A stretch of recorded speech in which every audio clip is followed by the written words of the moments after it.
en muchos lugares, como sabemos, ¿no? Es cultura, aunque hay gente que no sirve a Cristo, pero es cultura, ¿no? Está dentro de una parte de un ritual, una costumbre, decir que Cristo resucitó, ¿no? Incluso algunos cuelgan imágenes, estatuas gigantes, ¿no? Y aquí en España, más en el sur, se ve un montón, gente haciendo caminatas, se llama procesión, ¿no?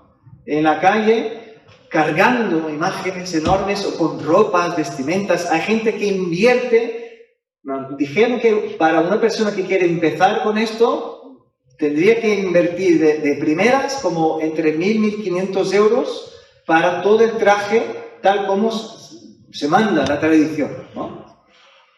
Y es curioso que mucha gente, a pesar de estar con símbolos, ¿no? Que sería como Cristo, con símbolos como la Pascua, ¿no? La pasión de Cristo, no lo tienen en cuenta en su día a día, ¿no? Es algo como más un rito, ¿no? Y es como una tradición. Yo hago porque mis padres lo hacían, mis abuelos lo hacían, ¿no? Esto es la costumbre, es como una cosa cultural, ¿no? Es la cultura, lo hacemos porque, bueno, estamos acostumbrados a hacerlo, pero no tenemos ni idea de qué esto tiene que ver con mi vida, qué esto tiene que ver con mi día a día, ¿no? ¿Cuál es el impacto que esto que yo estoy proclamando, esto que yo estoy anunciando, con lo que estoy haciendo, incluso caminando por la calle, qué impacto esto tiene en mi vida, ¿no? Y bueno, en primer lugar, yo creo que necesitaríamos entender, ¿no? o recordar, los que ya sabéis, que muchas de estas personas que lo hacen están cargando una imagen de un Cristo muerto y lo vuelven a enterrar, ¿no? Y dicen que resucitó, pero sigue colgado en la cruz, ¿no? Cada día lo ven colgado en la cruz, ¿no? Y el Señor no nos llamó, o incluso nos dijo algo contrario a esto, ¿no? Yo sé que, claro, al escuchar esto, una persona que está acostumbrada puede decirme, pero, a ver, pastor, esto es solo un símbolo, ¿no? Yo sé que Cristo resucitó, esto es solo un símbolo para que yo me acuerde, ¿no? Que Él murió. Vale, yo entiendo, pero entonces yo pregunto, ¿no? ¿Por qué entonces la gente se postra delante de esto que es solo un símbolo? Si es solo un símbolo, ¿no? Porque entonces hay gente que tiene un crucifijo y lo toma como un amuleto, como algo que como si este trozo de metal o de madera tuviese un poder, que si yo estoy con esto, estoy seguro, estoy protegido, ¿no? Entonces vemos que, a pesar del discurso ser que es algo que es solo un símbolo, pero vemos que sin darnos cuenta vamos dotando poderes o actuando como si tuviesen poderes, ¿no? Estos materiales.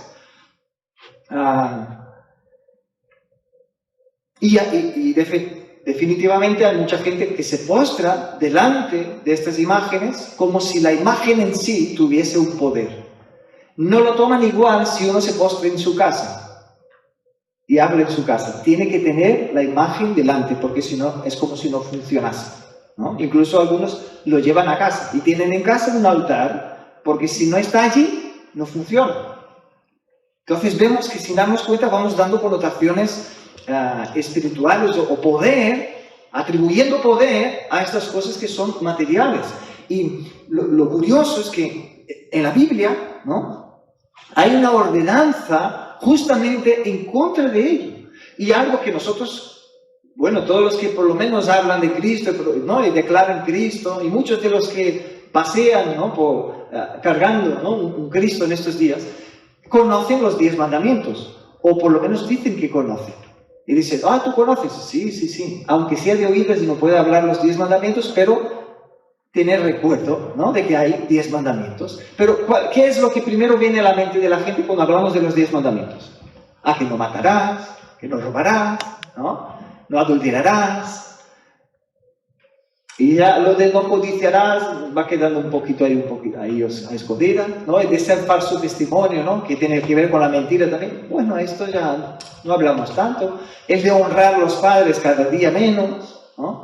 Pero lo curioso es que el segundo de los 10 mandamientos dice así, y esto está en Hechos capítulo 20, versículos 4 y 6, dice: no te harás imagen ni ninguna semejanza de lo que esté arriba en el cielo, ni abajo en la tierra, ni en las aguas debajo de la tierra. Ni te inclinarás, fijaros bien, ni te inclinarás a ellas, ni las honrarás, porque yo soy Jehová tu Dios, fuerte, celoso, que visito la maldad de los padres sobre los hijos hasta la tercera y cuarta generación de los que me aborrecen. Y hago misericordia a millares de los que me aman y guardan mis mandamientos. Qué curioso, ¿no? Está hablando justamente esto, que no debemos de hacer imágenes de nada, ni que está en el cielo, ni en la tierra, ni bajo la tierra, ni bajo las aguas, de nada.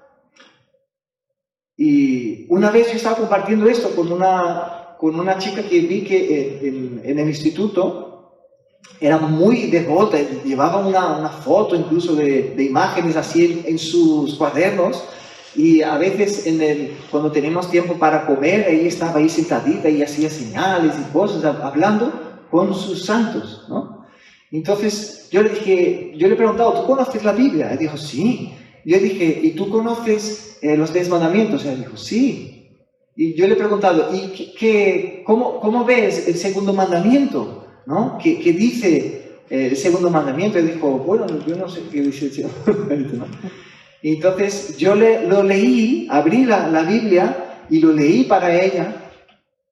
Y ella dijo: no, pero nosotros no adoramos a las imágenes. No, ellas son solo un símbolo. Es solo para que podamos recordarnos de lo que estos hombres hicieron, de lo que Cristo hizo. Ella justamente conectó esto es un recuerdo, es algo para que podamos recordarnos. Pero yo tampoco tenía tanto entendimiento en la época para decirle: vale, pero tú te postras delante de ello o estás honrando a estas imágenes, ¿no? Y yo no tenía tanto conocimiento en la época para profundizar tanto con ella.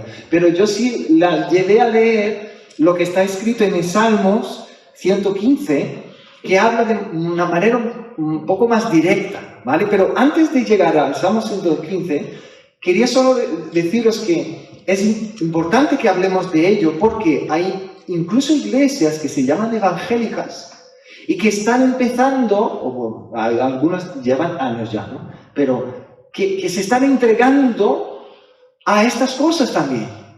Hay iglesias que cogen el manto, el que se llama talit, que es el manto que los sacerdotes usaban, ¿no? Que otro día expliqué aquí, ¿no? En una predicación, que tiene 4 puntas y cada punta son 5 hilos con 6 nudos y tiene un montón de significados, ¿no? Bueno, yo creo que son 8 hilos y 5 nudos, ahora no me acuerdo bien, pero tiene un número que son 613 para recordar las 613 leyes con promesas que están en la palabra, ¿no? Tiene todo un simbolismo, es bonito, es bíblico, sí, pero no es mágico. Ahora hay iglesias que cogen esto y siempre que van a orar por una persona, la cubren con este manto, porque cuando la cubren con este manto, entonces significa que está siendo cubierto por la palabra, ¿no? Vamos dando como si fuese poderes a símbolos que son bíblicos, que apuntan, sí, al Señor, pero no tiene poder en sí mismo. Entonces, ¿tú puedes usar un manto de estos para orar? Sí, pero no está correcto bíblicamente que creas que tu oración será más poderosa porque te estás cubriendo con él. ¿Entendéis? Y ahora puede usar como un símbolo y decir: mira, Señor, ¿cómo me cubro con esto? Yo me siento y quiero recordar que tú me cubres, que tú me guardas. ¿Me entendéis? Podemos usar símbolos, pero entendiendo que el símbolo no tiene poder. El que tiene poder es el Señor, ¿no? Otras cosas que usan es el arca del pacto. Yo ya vi pastores hacer arcas del pacto pequeñitas, ¿no? Con los ángeles así por encima, y esto, el arca que estaba en el tabernáculo de Moisés, y regalar o vender, incluso algunos lo venden, ¿no? Para que los miembros lo tengan en su casa. El arca del pacto, donde el sumo sacerdote entraba y la presencia de Dios bajaba como fuego, ¿no? Allí. Entonces, cuando tú vayas a orar en tu casa, pon el arca delante y ora. ¿Veis cómo se va entrando en la iglesia? Es que, ¿cuál es la diferencia de orar delante de un trocito de madera o de un trocito de metal? Vamos dando, sin darnos cuenta, poderes a símbolos que el Señor dijo que no deberíamos de hacerlo. Y aquí seguimos, ¿no? Hay gente que hace un callado, coge un trozo de madera y dice, ay, Dios me ha dado el callado de las naciones, ¿no? Y con esto dice que tiene poder. Cuando intercede con el callado en la mano, entonces el poder fluye por las naciones, ¿no? Vamos inventando cosas. Hay gente que vende arena de Israel, arena de la Tierra Santa. Dice, mira, llévalo a tu casa y cuando ores, que la pongas allí delante de ti. Hermanos, hay de todo, hay de todo. Por eso necesitamos siempre volver a las Sagradas Escrituras. Volver allí. Entonces, fijaros que el Señor nos da una imagen aquí en Salmos, ¿no? Como os dije, Salmo 115, vamos a leer del 4 al 8, que dice así, los ídolos de ellos, ¿ellos quién? La gente que no era del pueblo hebreo, los que no servían al Dios verdadero. Dice, los ídolos de ellos son plata y oro, obra de manos de hombres. Es decir, han cogido un trozo allí de la tierra, que es metal, lo han derretido y han hecho una forma con esto.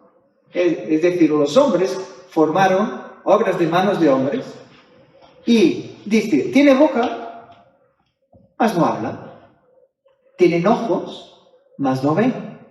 Tiene orejas, mas no oye. Tiene narices, mas no huelen. Tiene manos, mas no palpan. Tienen pies, mas no andan. No hablan con su garganta. Semejantes a ellos son los que los hacen. Y cualquiera que confía en ellos.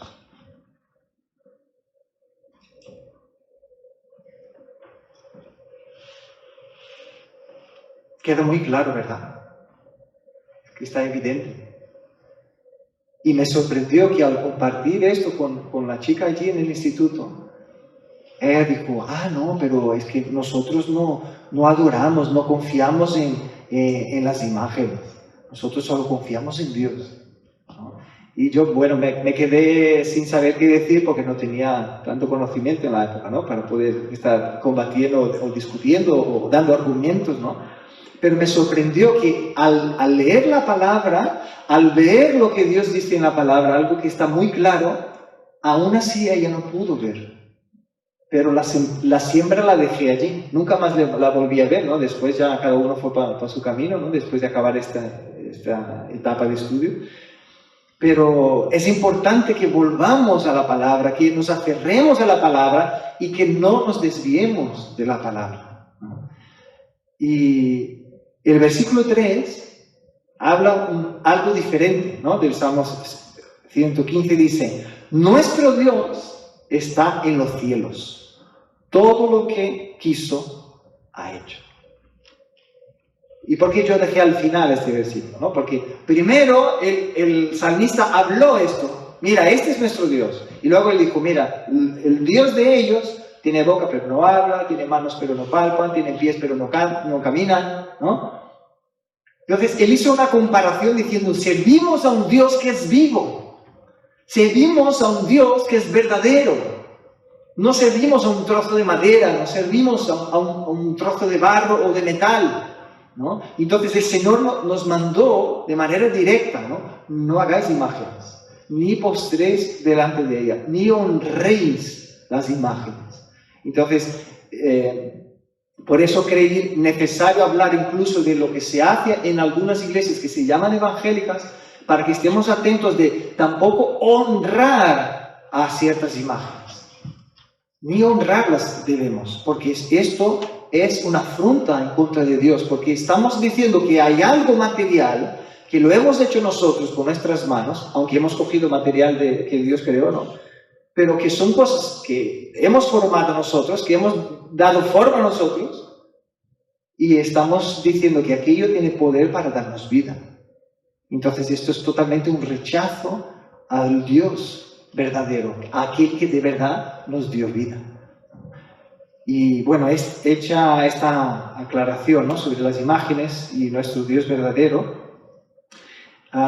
Me gustaría hablar en esta mañana, y ya veréis la conexión, ¿no?, que haré de esto más tarde, pero me gustaría hablar, aprovechando el día que estamos hoy, ¿no?, culturalmente, hablar de los efectos o las verdades de la resurrección de Cristo. Los frutos en nuestras vidas de la resurrección de Cristo. Porque tanta gente lo toma como algo cultural, pero no tiene en cuenta qué es lo que pasó, lo que pasa en su vida y cuáles son los frutos de que Cristo haya resucitado en nuestras vidas, ¿no? Todo empezó en la Pascua de los hebreos. ¿Y cuándo empezó la Pascua de los hebreos? La Pascua de los hebreos empezó mucho antes de que ellos pudiesen empezar la Pascua en sí, sino que esto empieza desde la historia de Dios haciendo un pacto con Abraham. Dios llamó a Abraham, dijo: sal de tu tierra, deja tu parentela y ve al lugar que yo te mostraré. Y yo te bendeciré y haré que todas las naciones sean bendecidas en ti. Entonces Abraham obedece al llamado del Señor, sale de su tierra, sale con su esposa y su sobrino le acompañó también, y entonces va rumbo a no se sabe dónde, a la tierra que el Señor le mostrará. Y entonces él tiene su hijo de la promesa, como ya sabemos, y luego Isaac tiene a sus hijos también, y luego a Jacob, ¿no? Jacob tiene 12 hijos. Esos 12 hijos están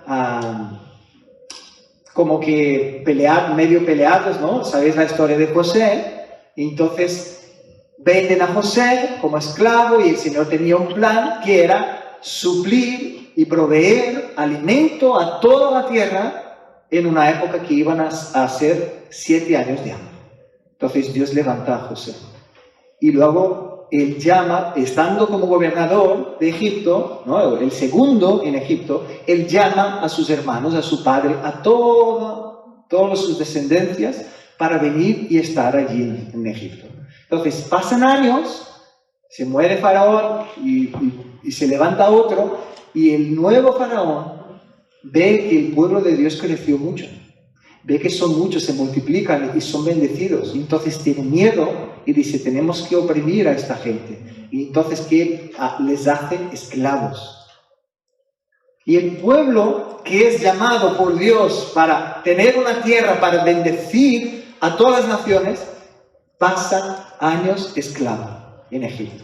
Y empiezan a clamar: Dios, sálvanos, líbranos, líbranos. Y el Señor ve y levanta a Moisés y a Aarón para liberar a este pueblo. Y entonces Moisés y Aarón se presentan delante del faraón y dicen: oye, Dios nos dijo que vengamos aquí delante de ti y que digamos que dejes ir a su pueblo para que vaya y le adore en el desierto. Y ya sabéis la historia, ¿no? El faraón dice que sí, y luego dice que no, y Dios endurece su corazón, y él también endurece su corazón, y así vamos. 10 plagas, ¿no? Con la broma, 10 plagas. Recordemos un momentito las plagas, ¿no? Fue agua convertida en sangre, la plaga de las ranas, la plaga de los piojos, la plaga de las moscas, la plaga de la muerte de los ganados, la plaga de las úlceras, de granizo, de langostas, de tinieblas, que fueron 3 días de tinieblas, y la última plaga, que es la muerte de los primogénitos. Ahora, fijaros que Dios dio instrucciones a su pueblo en esta última plaga. Él dijo al pueblo que tenía que matar un cordero por cada familia, y hay algunos detalles aquí, pero no voy a entrar en ello, ¿vale? Depende de la cantidad de familia y otras cosas así, pero la cuestión es que tenían que matar un cordero y tenían que asarlo en fuego y coger la sangre de este cordero y pasarla en los postes y en el dintel de las puertas, de la parte de fuera, ¿vale? Y también tenía que comer panes sin levadura y hierbas amargas.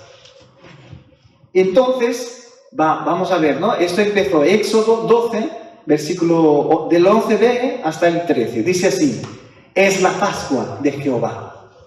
Es la primera vez que sale este nombre en la Biblia. Es la Pascua de Jehová. Y dice: pues yo pasaré aquella noche por la tierra de Egipto y heriré a todo primogénito en la tierra de Egipto, así de los hombres como de las bestias, y ejecutaré mis juicios en todos los dioses de Egipto.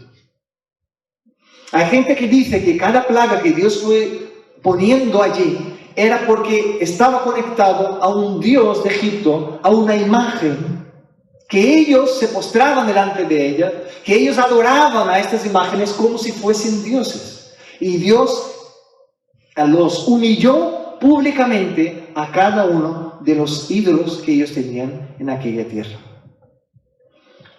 Y luego el versículo 13 dice: y la sangre os será por señal en las casas donde vosotros estéis, y veré la sangre y pasaré de vosotros, y no habrá en vosotros plaga de mortandad cuando hiera la tierra de Egipto. Entonces, preparada, ¿no?, la cena, todos en sus casas, con su cordero asadito en fuego, muy rico para los que les gusta el cordero, ¿verdad? Allí con un pan sin levadura, las hierbas amargas, todos esperando en aquella noche. Y ahora, Éxodo 12, 14, Dios dice al pueblo: yo os he dicho esto, pero este día os será en memoria. Es decir, Dios estaba diciendo: no quiero que os olvidéis de este día. Y luego dijo: y los celebraréis como fiesta solemne para Jehová durante vuestras generaciones, por estatuto perpetuo los celebraréis. ¿Qué significa esto? Para toda la vida, por todas las generaciones. Cuando uno nazca, ya quiero que se acostumbre que ellos tuvieron este mes como el primer mes de ellos. Entonces quiero que vosotros empecéis el primer mes del año, ¿no? Que empecéis vuestro año, que empecéis vuestros días con esta celebración. Y está escrito en Éxodo, luego podéis mirar allí.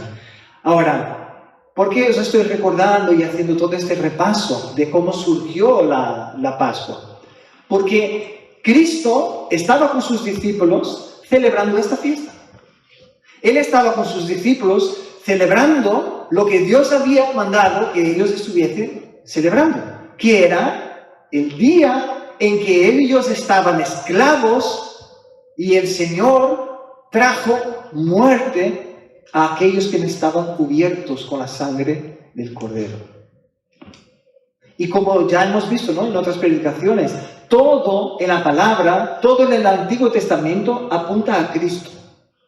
Entonces, esta celebración, este momento de que Dios mandó que ellos matasen un cordero, pasasen la sangre, ¿no?, los postes, y estuviesen allí con el pan sin levadura, apuntaba a Cristo. Porque Cristo es el Cordero de Dios que quita el pecado del mundo, dijo Juan el Bautista, ¿no? Y entonces, Cristo está allí con sus discípulos, ¿y qué hay en su celebración? Cordero, ¿no? Está ellos añadieron con los tiempos el vino, luego está el pan sin levadura, están las hierbas amargas. Hasta hoy los judíos celebran este día de Pascua. Ellos tienen su momento de celebrar la Pascua, pero ellos solo lo conectan a cuando el pueblo fue liberado de Egipto. Pero ahora, Cristo celebrando con sus discípulos, entonces dice en Lucas 22, 13 y 20, que fueron pues y hallaron como les había dicho y prepararon la Pascua. En la cabeza de los discípulos, ellos estaban preparando la fiesta que ellos estaban acostumbrados a celebrar desde pequeñitos. Entonces vamos allí, preparamos todo, dejamos todo listo para hacer la fiesta que Dios nos mandó a hacer desde siempre. Y luego el 14 dice, cuando era la hora, se sentó a la mesa y con él los apóstoles. Y les dijo, cuánto he deseado comer con vosotros esta Pascua antes que padezca. Porque os digo que no la comeré más hasta que se cumpla el reino de Dios. Claro, yo me imagino a los discípulos pensando, diciendo, ¿por qué no comerá más? ¿No? Porque si no va a dejar de cumplir el mandato de Dios de celebrar, ¿no? Porque os digo que no la comeré más hasta que se cumpla el reino de Dios. Y el 17 dice, y habiendo tomado la copa, dio gracias, y dijo, tomad esto y repartidlo entre vosotros, porque os digo que no beberé más del fruto de la vid hasta que el reino de Dios venga. Y tomó el pan y dio gracias, y lo partió y les dio diciendo, aquí viene, hermanos, la revelación que Cristo trajo, el cambio de celebrar la Pascua en sí, y ahora celebrar lo que nosotros llamamos la Santa Cena. Él dijo, esto es mi cuerpo, que por vosotros es dado. Ahora, claro, algunos piensan que el pan se había convertido en el cuerpo de Cristo, pero claro, Cristo no había muerto, ¿cómo que el pan podría ser el cuerpo de Cristo? ¿No? Entonces vemos que no es el cuerpo de Cristo de verdad, él no cogió un cuchillo, ¿no? Y quitó un trozo de su carne. Era el pan, y él dijo, es un símbolo. Este pan simboliza mi cuerpo. Ahora, fijaros qué curioso, ¿no? ¿Por qué Dios mandó al pueblo comer pan sin levadura? Porque el pueblo también estaba acostumbrado a comer pan con levadura. Porque la levadura, en algunos lugares en la palabra de Dios, tiene un símbolo de algo que distorsiona, algo que es como si fuese la mentira, que hace con que algo se infle y parezca más bonito de lo que es en verdad. Es que está comparado al pecado, a la distorsión. Entonces, el pan sin levadura es como un símbolo de la santidad, de Cristo que es sin pecado. Entonces, Cristo dice, este es mi cuerpo que por vosotros es dado. Haced esto en memoria de mí. Y el 20 dice, de igual manera, después que hubo cenado, tomó la copa diciendo, esta copa es el nuevo pacto en mi sangre, que por vosotros se derrama. Entonces, fijaros bien cómo Cristo marcó la división del antes, que era la Pascua simplemente, de salir y ser liberado del pueblo, de la esclavitud, y ahora Él marcó un nuevo pacto. Él dijo, hoy empieza un nuevo pacto. Y este pacto es mi sangre, que por vosotros se derrama. A partir de este día, ya no, nosotros como cristianos ya no celebramos la Pascua bien dicha como los hebreos la celebraban, sino que celebramos la vida, la muerte y la resurrección de Cristo. Por eso la Pascua la llamamos o celebramos esto en la Pascua, ¿no? Pero la Pascua no nació allí. La Pascua sí apuntaba a este momento. Cristo Jesús, el Cordero de Dios que murió, derramó su sangre para librarnos de la muerte eterna. De la misma manera que Cristo fue apuntado allí en el Antiguo Testamento como el Cordero que fue muerto, también Cristo murió. Y de la misma manera que la sangre fue pasada y que libró al pueblo que creyó en la palabra de Dios allí, fue librado de la muerte. Hoy día, aquellos que ponen su confianza en la sangre de Jesús en la cruz, son liberados de la muerte eterna. Qué tremendo, ¿verdad? Como Dios va escribiendo la historia de manera que todo tiene sentido para cumplir su gran propósito, ¿no?, de salvación. En 1 Corintios 11:26, que es un texto que leemos antes de celebrar la Santa Cena, ¿no? El 26 dice, así pues, todas las veces que comieres este pan y bebieres esta copa, la muerte del Señor anunciáis hasta que Él venga. Ahora, lo curioso es que si no nos dice, anunciáis que Cristo resucitó. Dice, anunciáis su muerte o la muerte del Señor hasta que Él venga. ¿Por qué? Porque el Señor conectó la Santa Cena con su carne siendo molida por nuestros pecados, con su sangre siendo derramada para lavarnos de nuestros pecados. Como aquella sangre del Cordero fue puesta en los postes para proteger de la muerte, ahora la sangre de Jesús fue puesta y derramada por nosotros. Entonces, por eso celebramos su muerte, porque en su muerte nosotros recibimos justificación. En su muerte nosotros recibimos el perdón de Dios, porque allí, cuando Cristo murió, Él pagó el precio de nuestros pecados. Él cargó sobre sí la ira de Dios y la justicia de Dios que debería de venir sobre nosotros. Igual que Dios dijo allí en Egipto, dijo: yo ejecutaré mis juicios sobre la tierra de Egipto. Y de la misma manera, un día en el final de los tiempos, el Señor ejecutará su juicio sobre toda la humanidad. Y entonces aquellos que no tengan a Cristo como su Señor, no confíen en la sangre de Cristo derramada en su lugar, no confíen que la muerte de Cristo fue sustitutiva, es decir, Cristo murió la muerte que era para mí. Él padeció allí en la cruz, pero yo soy el que debería estar en la cruz a causa de mis pecados. Todos aquellos que creen en esto, dice la palabra, tienen vida eterna. Es decir, va a llegar en aquel momento que el Señor ejecutará su juicio y Él va a decir: ¿quiénes son los que creyeron en el sacrificio de mi Hijo? Y unos va a apartar a un lado y otros va a apartar a otro. Y entonces allí en Egipto el Señor dio una muestra de lo que pasará a final de los tiempos. Otra vez está apuntando a Cristo, ¿verdad? Apuntando al plan de salvación del Señor. Ahora, es curioso que el Señor en la palabra no pone una restricción de tiempo. Allí en la Pascua el Señor marcó: quiero que hagáis esto cada año, pero la Santa Cena no hay una marca de tiempo. Entonces tú puedes celebrar la Santa Cena hoy, mañana, después, pasado, cuantas veces quieras. Porque mientras celebras la Santa Cena, estás anunciando la muerte de Cristo hasta que Él venga. Entonces hay iglesias que hacen 4 veces en el mes, hay iglesias que hacen una vez, hay iglesias que hacen 2. ¿Y cuál es el correcto? Es que la Biblia nos dejó una marca. Entonces es correcto celebrar y debemos de hacerlo, porque esto es un mandamiento, ¿no? Hacer esto en memoria de mí. Pero ¿cuántas veces? No hay. Entonces no es pecado hacer solo una vez al mes, como tampoco es pecado hacer 30 veces si queremos, ¿vale?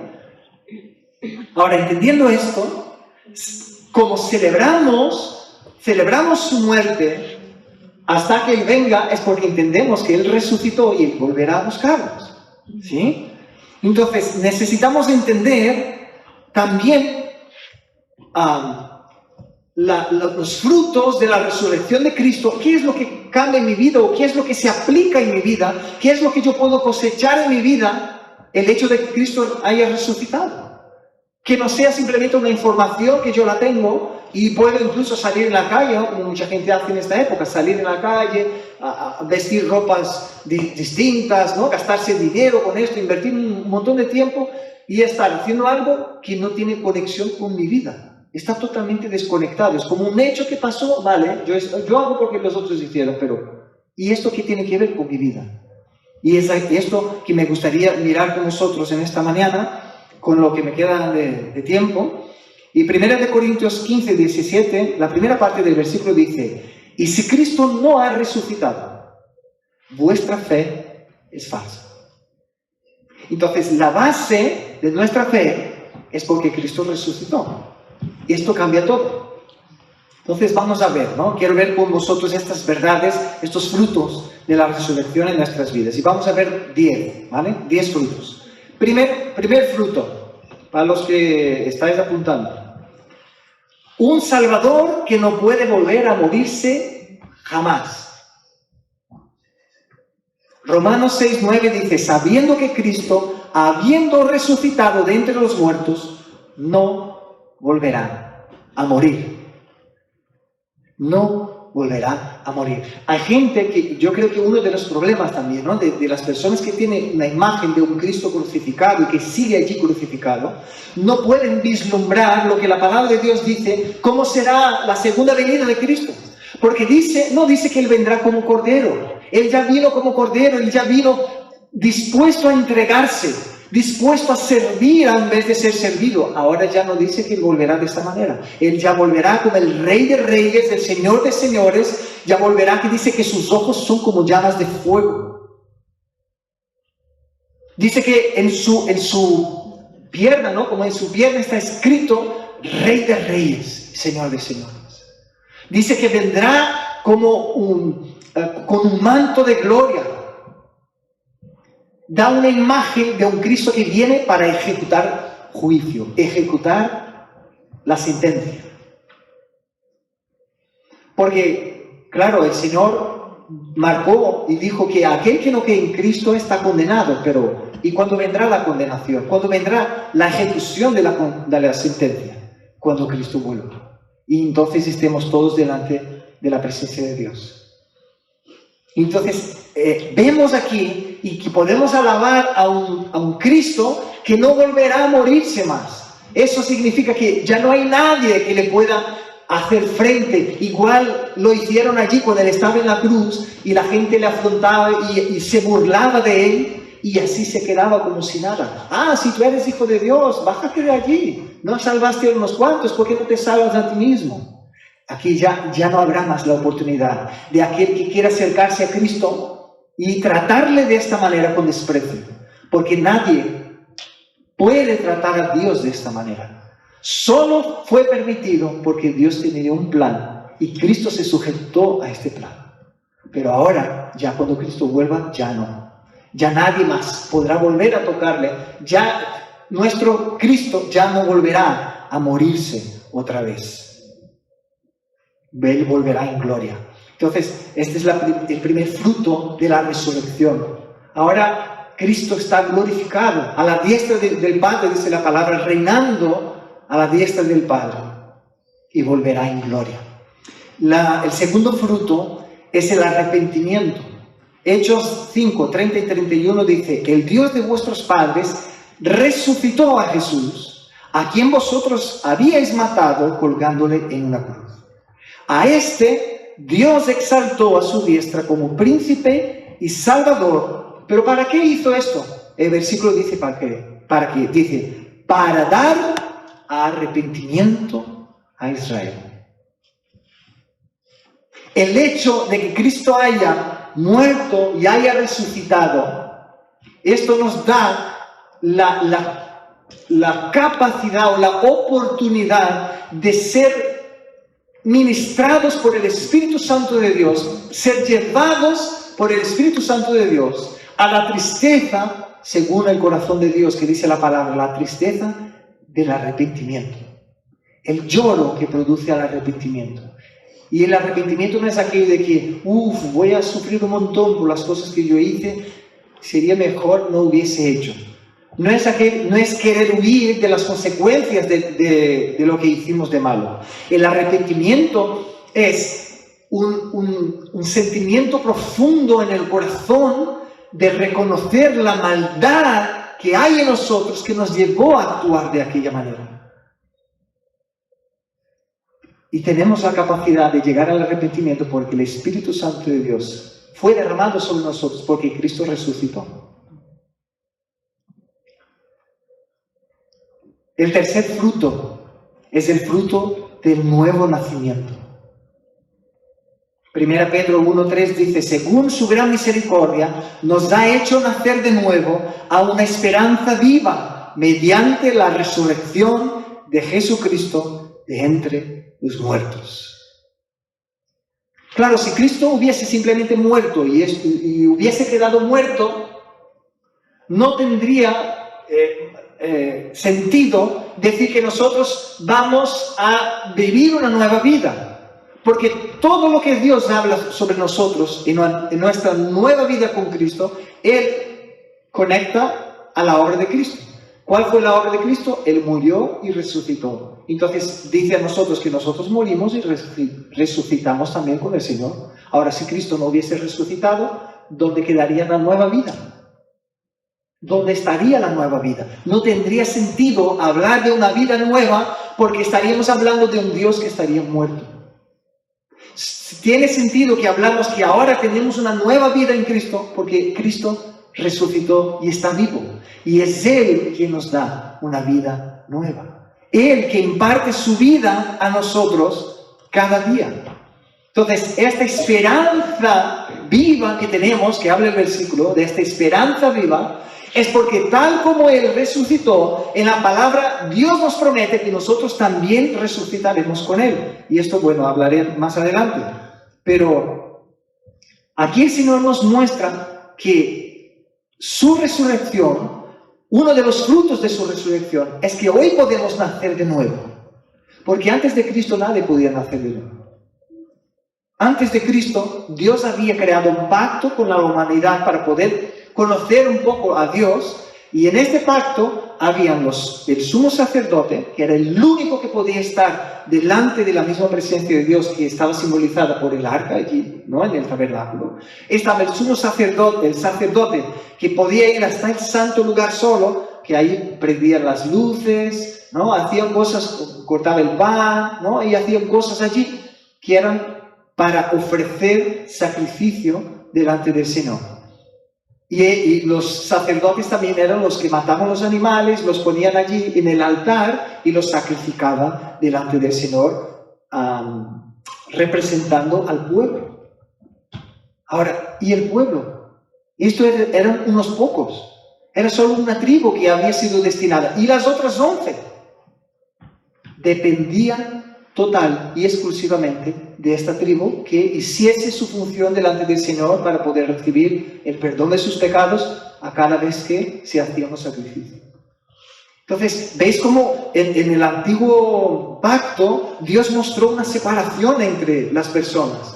Dios se mostró como un Dios totalmente santo y todopoderoso, y el pueblo no tenía acceso a Él, el pueblo no tenía acceso a su presencia. Ahora, cuando Cristo murió y resucitó, entonces para nosotros se abrió el nuevo camino. Y parte de este nuevo camino es el privilegio de poder nacer de nuevo. Es decir, yo me muero literalmente, no físicamente, ¿no? Pero literalmente mi corazón, mis deseos más profundos se mueren, se desconectan de este mundo y nace un nuevo yo, una nueva criatura con nuevos afectos. Un corazón ahora que teme a Dios. Un corazón ahora que antes hacía igual que la gente que se burlaba de Dios, pero ahora un corazón que teme a Dios y un corazón que busca honrar a Dios.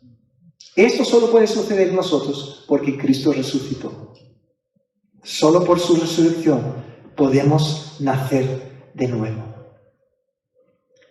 Siguiente fruto, el cuarto, perdón de pecados. Primera de Corintios 15, 17 dice, y si Cristo no ha resucitado, ¿no? El que leí al principio dice, vuestra fe es falsa. Ahora la segunda parte del versículo yo no leí antes y dice, todavía estáis en vuestros pecados. Qué curioso, ¿no, hermanos?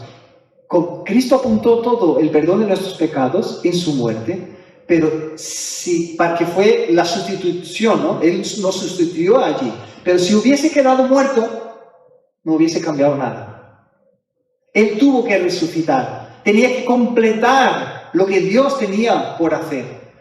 Entonces, si Dios hubiese quedado sin resucitar a Cristo, como dice, ¿no? Que el Padre resucitó a Cristo, nosotros hubiésemos quedado a medias. Es decir, sin el perdón de nuestros pecados. No hubiese habido esperanza para nosotros.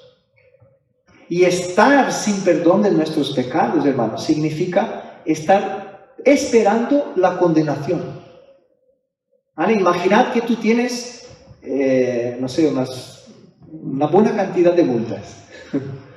Llegas allí para pagar tus multas, ¿no? y no hay nadie que esté allí y que te pueda pagar para ti, pero tú tampoco tienes dinero, ¿qué tienes que hacer? Recibir la condena que te dan, lo que te digan. Te vamos a embargar, vas a quedar lo que ellos digan, estás a merced de aquel que tiene autoridad para decir qué sucederá contigo. Así estábamos nosotros sin Cristo y así estaríamos si Cristo no hubiese resucitado, sin perdón de nuestros pecados.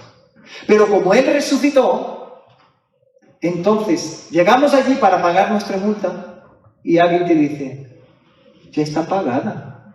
¿Vienes aquí a pagar qué? Alguien ha pagado por ti. Y yo, ¿cómo puede ser? ¿Cómo puede ser? No sé a vosotros, ¿no? Pero una de las cosas que son así fastidiosas es tener que pagar una multa, ¿verdad? Cuanto más cara, aún más. Y aún más si no existe nada malo y te pusieron una multa sin que hubieses hecho nada malo, ¿no?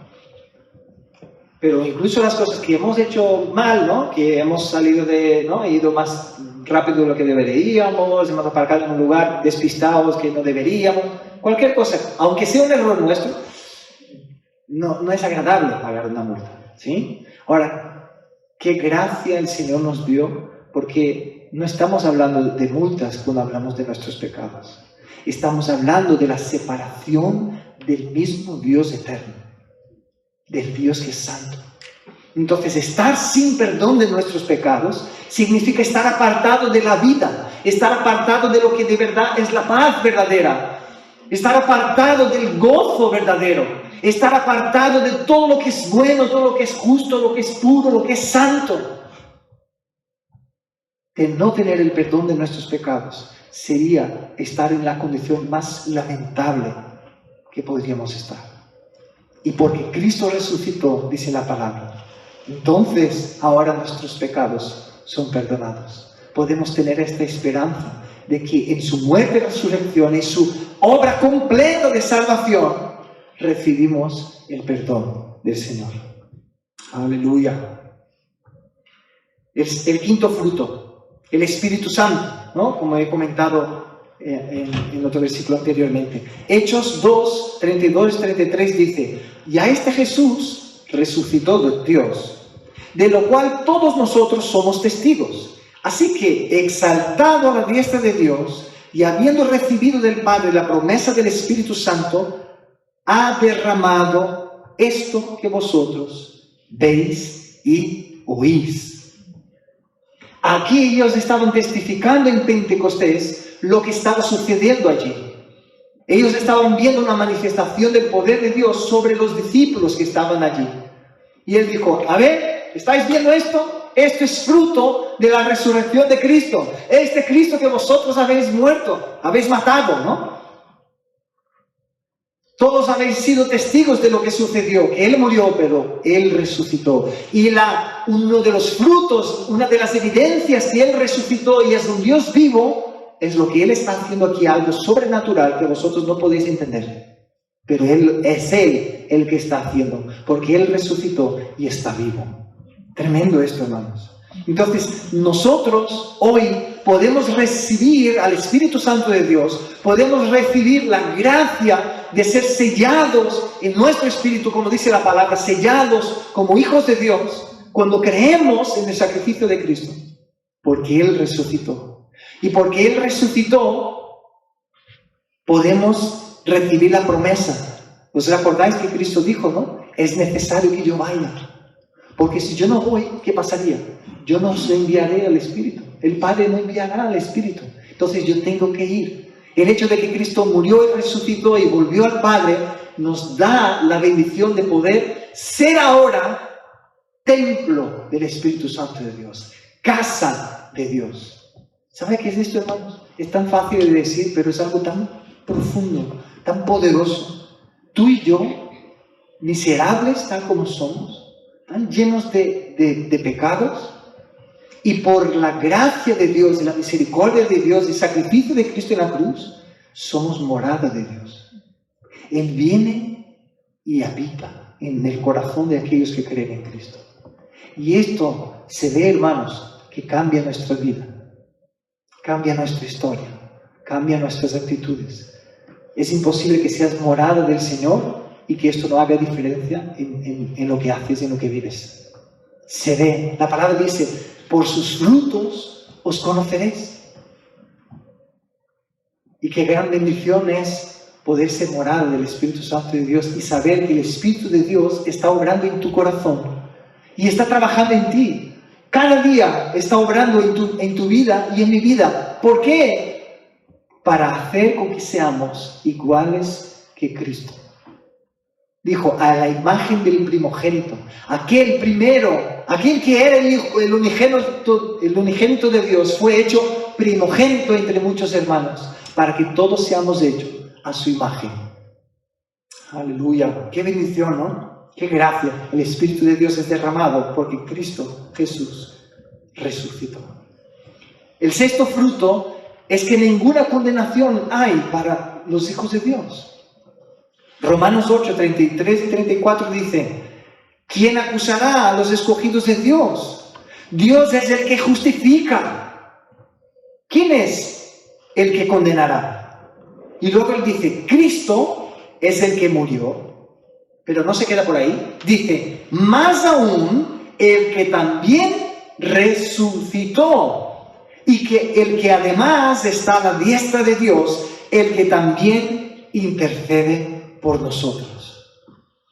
Entonces ya no hay condenación para los que están en Cristo, porque a pesar de que estamos en un proceso de santificación, ¿no? Es lo que a algunos les gusta decir, ya, pero todavía no, ¿no? Tú eres santo, la palabra de Dios dice que tú eres santo, pero todavía no.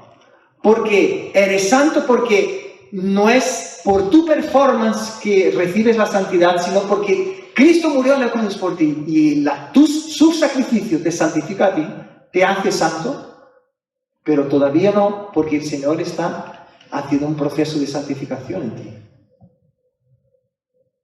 Entonces, el ladrón de la cruz pudo morir y estar en el cielo porque él ya era santo. A partir del momento que él miró para Cristo, a Cristo y decía, Señor, ten misericordia de mí, acuérdate de mí cuando estés en tu reino. Entonces, allí él ya era santo. ¿Era perfecto? No, pero fue santificado por el Cristo, que él se sujetó y reconoció como Señor. Qué tremendo, ¿no? Entonces, ya dice que no hay condenación. Para los que están en Cristo Jesús, ya no hay condenación. Y dice que no solo porque él murió, sino también porque él resucitó. Aleluya. El séptimo fruto es una relación personal con Jesús y su protección. Y esto es una interpretación, ¿no?, que podemos sacar de Mateo 28, 20, que dice, he aquí yo estoy con vosotros todos los días hasta el fin del mundo. He aquí yo estoy con vosotros todos los días hasta el fin del mundo. ¿Qué el Señor quiere transmitir con estas palabras? En otros pasajes él dijo, tendréis aflicción, ¿no? Vais a tener tribulaciones, vais a tener dificultades. Muy tranquilos, ¿no? Yo vencí alguno. Entonces, que él diga que estará con nosotros, nos da la idea, nos transmite la idea de que él es un Dios presente, que no estamos solos, abandonados, tirados, perdidos en medio de la mar, ¿no?, de las angustias de este mundo, sino que él está allí, él está aquí, él está allí contigo. En cada angustia que estás pasando, en cada dolor que estás pasando, en cada alegría que estás pasando, en cada bendición que él te da y en cada situación difícil y dura que pasas, el Señor está allí, obrando en tu vida, obrando en tu corazón, cuidándote. Esta relación personal, esta protección, este cuidado, esta verdad tan profunda de que Él está a tu lado, solo pudo por causa de su resurrección. Porque Él hace todo esto, dice la palabra, a través de su Espíritu. Es que Él hace esto con nosotros. Aleluya. La verdad número 8, o el fruto número 8, es pruebas de juicio venidero. Hechos 17:31, y lo explico. Dios ha establecido un día en el cual juzgará al mundo en justicia. Ahora, ¿por medio de quién? Por medio de un hombre a quien ha designado, habiendo presentado pruebas a todos los hombres al resucitarle de entre los muertos. Entonces, fijaros bien, el fin de los tiempos, tal como el Señor lo decretó, como vimos, ¿no?, las otras semanas. El hecho de que Cristo resucitó nos da garantía de que el Señor cumplirá lo que Él dijo allí, porque Él dijo que resucitaría y Él lo cumplió. Y todo lo que Él dijo sobre el fin de los tiempos, Él también lo cumplirá. Entonces tenemos pruebas de la misma manera que el Señor prometió que resucitaría y resucitó, de que como Él dijo que habrá un juicio, es porque habrá. Y el Señor mismo dijo, ¿no?, que estableció este día y lo designó, y lo hará por medio de aquel a quien Él resucitó, por medio de Cristo Jesús. Si Cristo no hubiese resucitado, ¿cómo Él podría estar en poder y gloria delante de todos al final para recibir honra y honor? No tendría sentido. Entonces, que Él haya resucitado nos da pruebas de que sí, Él estará allí y estará para reinar y para traer justicia.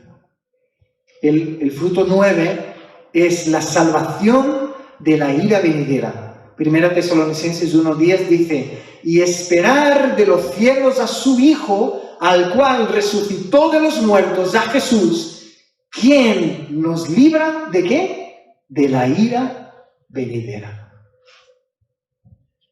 Entonces es cierto que en la cruz Cristo cargó la ira de Dios sobre sí para calmar la ira de Dios en contra del pecado, pero nosotros aún no hemos llegado en el momento de ejercer la sentencia. Entonces, aún no hemos sido librados de la ira del Señor. Si en aquel momento, cuando todos estemos delante de Él, entonces dice la palabra, seremos librados de la ira venidera. ¿Pero por qué? Dice, la cual o al cual resucitó de los muertos. Por su resurrección, hermanos. Por la resurrección de Cristo, nosotros seremos librados de la ira venidera. Qué tremendo. Y por último, y con eso termino, nuestra propia resurrección de entre los muertos. Y aquí voy a leer 3 versículos que he separado, 3 o 4.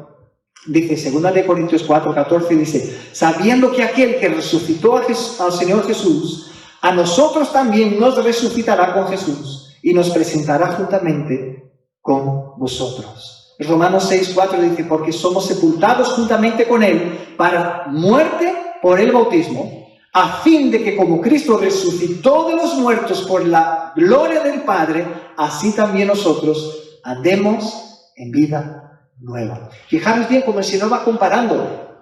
Cristo murió, nosotros también. Él resucitó, nosotros también.